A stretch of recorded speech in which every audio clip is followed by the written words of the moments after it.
यार दोस्तों, हम लोग कितनी वीडियोस में इस तरह के डिस्कशन करेंगे कि भारत दुनिया का तीसरे नंबर का सबसे बड़ा क्रूड ऑयल का उपयोग करता है। ऑब्वियसली हमारी पॉपुलेशन बहुत ज्यादा है, इन फ्यूचर इसकी रिक्वायरमेंट और ज्यादा बढ़ेगी, लेकिन इसके बावजूद हम लोग हमारी जरूरत का 80% से ज्यादा क्रूड ऑयल विदेशों से मंगवाते हैं, जिसके लिए हमें बिलियंस ऑफ डॉलर्स खर्च करने पड़ते हैं। ये हमारी इकोनॉमी को बहुत ज्यादा चोट पहुंचाते हैं। अगर सोचिए कि जितना पैसा हम लोग हर साल क्रूड ऑयल को इंपोर्ट करने में खर्च कर देते हैं, इतना पैसा अगर बचा लिया जाए तो फिर सोचिए उस पैसे का हम लोग हमारे देश के विकास के लिए किस किस तरह से उपयोग कर सकते हैं। शायद हम लोग हमारा डिफेंस बजट 150 बिलियन डॉलर्स के आसपास ले जा सकते हैं बड़ी आसानी से।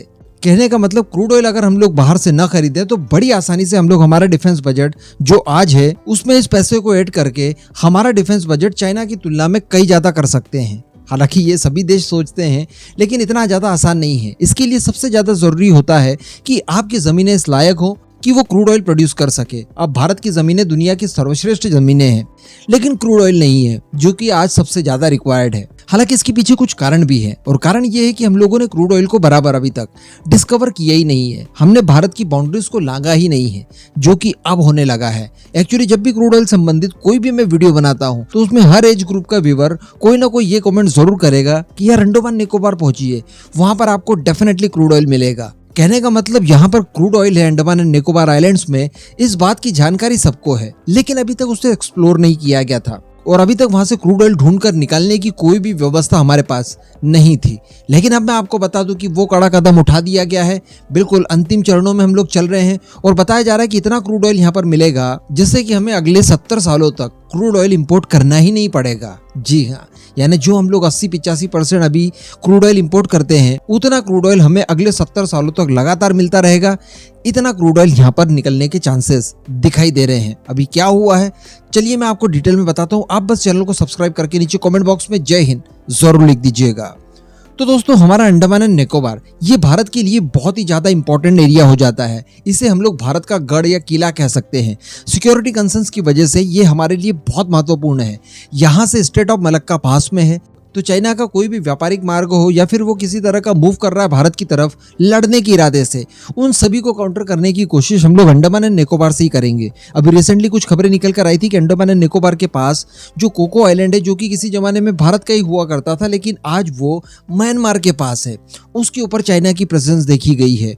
तो इस लिहाज से भी सोचिए कि हमारा अंडमान एंड निकोबार का द्वीप समूह कितना ज्यादा इंपॉर्टेंट है। यहाँ पर हमारे मिलिट्री इंस्टॉलेशन है, हमारी फोर्सेस तैनात रहती है और भारत की सुरक्षा करने के लिए हमेशा तैयार रहती है। इस वजह से इस पूरे एरिया को नो गो जोन बना रखा था, यानी यहाँ के टिपिकल एरियाज में ज्यादा लोग आ जा नहीं सकते थे। कुछ इलाके थे जहाँ पर टूरिस्ट वगैरह जाते थे, लेकिन हर इलाके में आप नहीं जा सकते। कारण ये था कि यहाँ पर सिक्योरिटी को लेकर काफी ज्यादा कॉन्शियस थे हम लोग।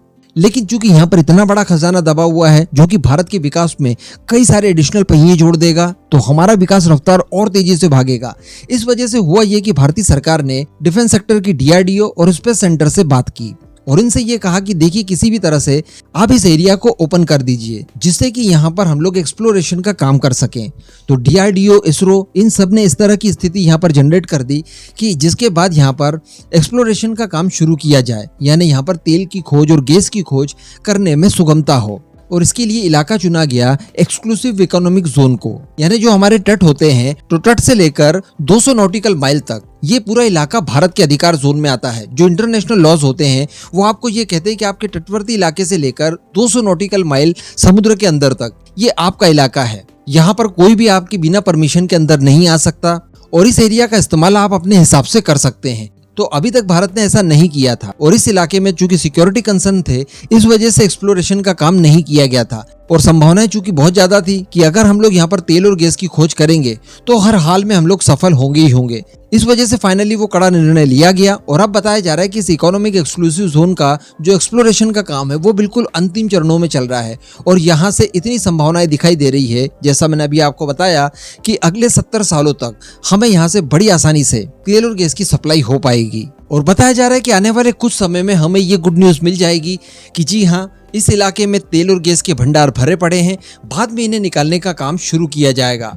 तो सोचिए जब ये सारी चीज़ें संपन्न हो जाएगी और क्रूड ऑयल हमें भारत से ही उपलब्ध होना शुरू हो जाएगा तो इसका कितना एडवांटेज हमें होगा। वैसे हम लोग केवल क्रूड ऑयल पर ही डिपेंड नहीं रहेंगे। जैसा कि मैंने आपको कल ही एक वीडियो में बताया था कि ओएनजीसी जो है वो 1 लाख करोड़ रुपए खर्च करने जा रहे हैं और ये जो 1 लाख करोड़ रुपए इन्वेस्ट किया जाएगा उसकी शुरुआत इसी साल से होगी जो कि 2030 तक कंप्लीट होगा। और इस दौरान हम लोग नॉन कन्वेंशनल सोर्सेज से इतनी एनर्जी जनरेट कर लेंगे कि हमारी ये जो डिपेंडेंसी है इस समय फॉसिल फ्यूल के ऊपर ये काफी ज्यादा कम हो जाएगी। लेकिन ये भी वास्तविकता है कि क्रूड ऑयल को पूरी तरह से छोड़ देने में अभी हमें कई और दशक लग सकते हैं।